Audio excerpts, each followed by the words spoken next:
पुत्र श्री शनि देव की कथा सुनाते हैं, पावन कथा सुनाते हैं। शनि देव कलयुग के न्यायाधीश कहते हैं, हम कथा सुनाते हैं। हम सूर्य पुत्र श्री शनि देव की कथा सुनाते हैं, पावन कथा सुनाते हैं। शनि देव कलयुग के न्यायाधीश कहते हैं, हम कथा सुनाते हैं।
सुनाते हैं। शनि देव कलयुग के न्यायाधीश कहते हैं, हम कथा सुनाते हैं।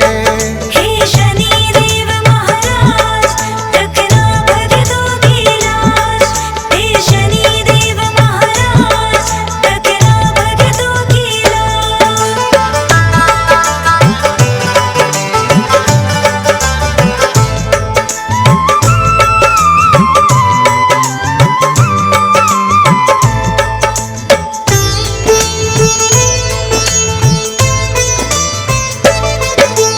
पहला पंडित बोला वैसे सभी ग्रह महान, लेकिन सभी ग्रहों से ऊपर सूर्य का स्थान।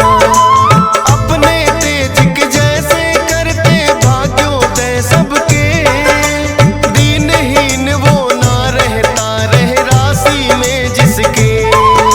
फिर दूजे पंडित ने उठकर सोम के गुण बतलाए, सबसे शीतल सोम ग्रह राजन माना जाए। जिस पे होती कृपा इनकी हो जाए उद्धार।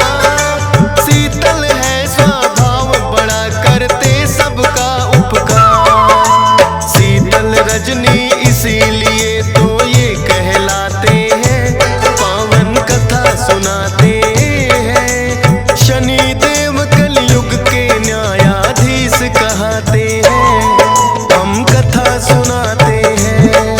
हे शनि देव महाराज रखना भक्तों की लाज। हे शनि देव महाराज रखना भक्तों की लाज।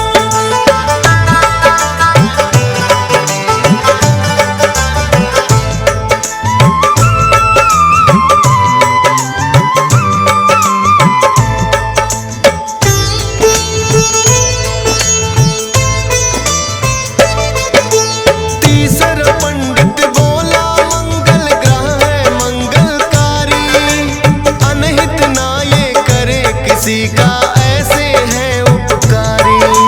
जिस पे इनकी होती कृपा उसके भाग्य खुले, जो भी मन में होती इच्छा सब कुछ उसे मिले।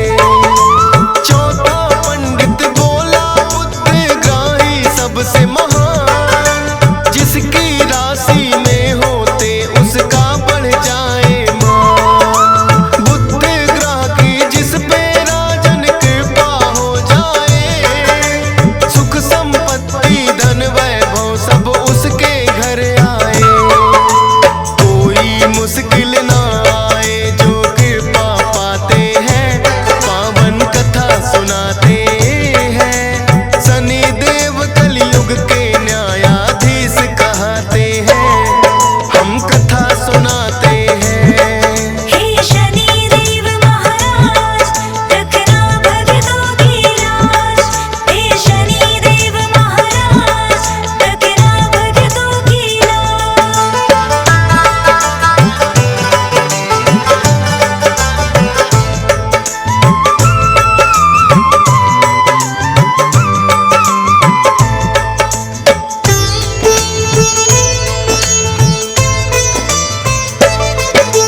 पांचवा पंडित गुरु ग्रह का करने लगा गुणगान। इस सृष्टि में है राजन ना गुरु बिना है ज्ञान। सतगुरु जी के श्री चरणों में जो भी शीश झुकाए, गुरु ग्रह की कृपा उस पे राजन हो ही जाए। छठवें पंडित ने उठकर फिर शुक्र की महिमा गाई। सभी ग्रहों में राजन शुक्र ग्रह है शुभ फलदाई। शुक्र ग्रह जिसकी राशि में करते हैं प्रवेश, सुख और शांति घर में रहती ना हो कलह कलेश। ताप और संताप सभी उनके मिट जाते हैं, पावन कथा सुनाते